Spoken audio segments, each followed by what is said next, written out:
In the decades preceding the American Civil War, the whaling port of New Bedford, Massachusetts became a significant stop on the Underground Railroad, the network of safe havens used by fugitive slaves escaping the South.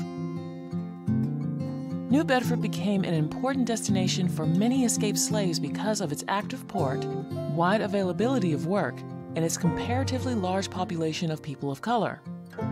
An area now dubbed Abolition Row was home to a large concentration of active abolitionists. This is the story of 21 7th Street, owned by Nathan and Mary Johnson. Nathan and Mary, who went by the name Polly, were well known for their work in the anti-slavery movement. They were free people, a middle-class African-American family who owned 4 properties in the area. My name is Lee Blake. I am the president of the New Bedford Historical Society.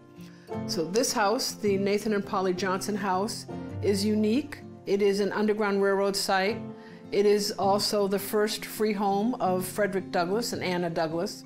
But it's also unique because this was a home that African Americans owned. African Americans who were involved in the Underground Railroad, as opposed to when people come in and I do tours, they're always surprised to realize that African Americans own this home. Nathan and Polly were business partners who operated a catering business out of their home. Polly was best known as a candy maker and baker.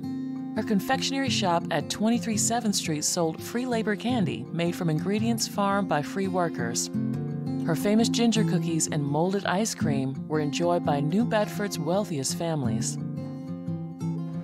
In 1838, Nathan and Polly Johnson welcomed the young Frederick Douglass and his wife Anna Murray into this home. And it was in this very house that Frederick got his last name Douglass, thanks to a suggestion made to him by Mr. Johnson. It was in this city that Frederick and Anna got their start. Their family grew, and Frederick became the well-noted abolitionist and public speaker that we know today. In 1849, after years of economic downturn, Nathan left Massachusetts for the California gold rush, hoping to improve his fortune. Before he left, Nathan gave Polly ownership of their 4 properties, which would have been valued at more than $500,000 in today's money. In his absence, Polly, with her strong work ethic and business sense, continued the confectionery and paid off their home's loan.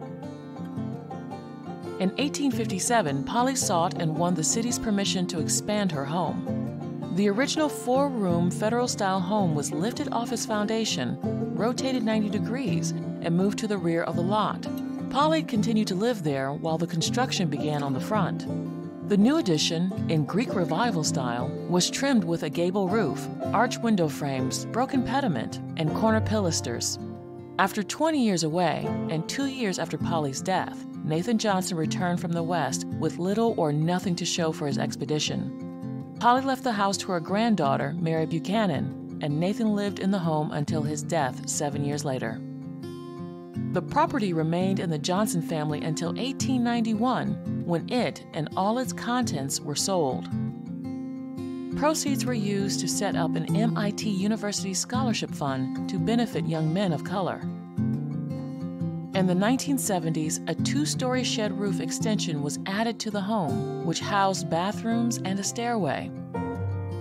In the year 2000, the Johnson House was designated a National Historic Landmark, one of only a few selected properties in New Bedford to receive that title. With this new designation, plans were drafted to restore the property to its 1850s elegance. This photograph from the late 1800s, taken to document a fallen tree, was used as the basis for the restoration. In 2006, the entire home was restored from top to bottom, painted white, and exterior accents were added. The first floor rooms were decorated with period furniture and artwork that recreated the way the home may have looked in Nathan and Polly's time. The Nathan and Polly Johnson House, a significant part of New Bedford's abolitionist history and a historic symbol of the city's thriving free Black community and entrepreneurial spirit.